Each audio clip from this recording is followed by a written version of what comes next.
अस्सलाम वालेकुम रहमतुल्लाहि वबरकातुहू। आज आप देख रहे हैं पूरे हिंदुस्तान में एक बड़ी फ़िक्र लेकर चल रही है कि वक्फ अमेंडमेंट बिल कैसा रोका जाए।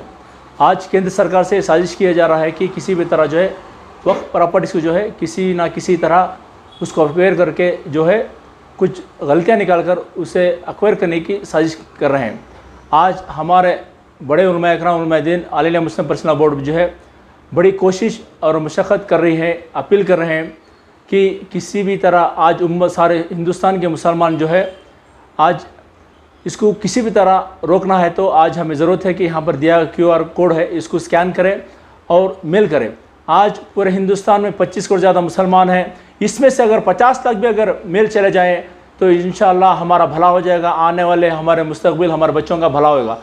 आज किसी ना किसी तरह ये फ़िरक़ा परस्त ताकतें, ये हुकूमतें कोशिश कर रहे हैं कि किसी ना किसी तरह मुसलमानों को दबाया जाए, इनको कमज़ोर किया जाए, क्योंकि आज ये जानते हैं कि अगर हिंदुस्तान में अगर ज़्यादा अगर प्रॉपर्टी है तो वक्फ प्रॉपर्टी ज़्यादा है, क्योंकि आज मुसलमानों को इसमें मस्जिदों हैं, मदरसे हैं, बहुत सारे इदारे हैं जिसमें के ज़रिए चल रहे हैं, वक्फ के ज़रिए चल रहे हैं।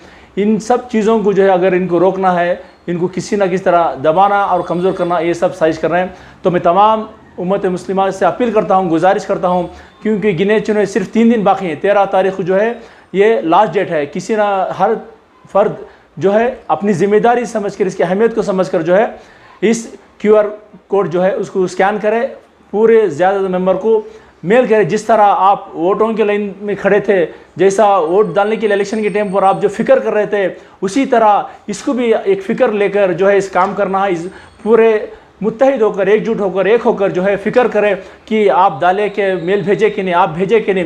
पूरे फैमिली में बैठकर जहाँ मस्जिदों में, कमेटियों में, जहाँ पर भी आप लोग मिलते हैं जुलते हैं, हर जगह जो है इसको पहले पूछे कि आप तुम मेल किया क्या, आप मेल किया क्या। इस मुहिम बड़े पैमाने पर जो है आज मुझे और आपको फ़िक्र करने की ज़रूरत है।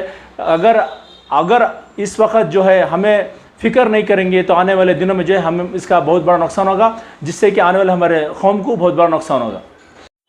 मेरा नाम अमजद अहमद है और मैं कर्नाटका मुस्लिम यूनिटी का स्टेट एग्जीक्यूटिव मेंबर हूँ।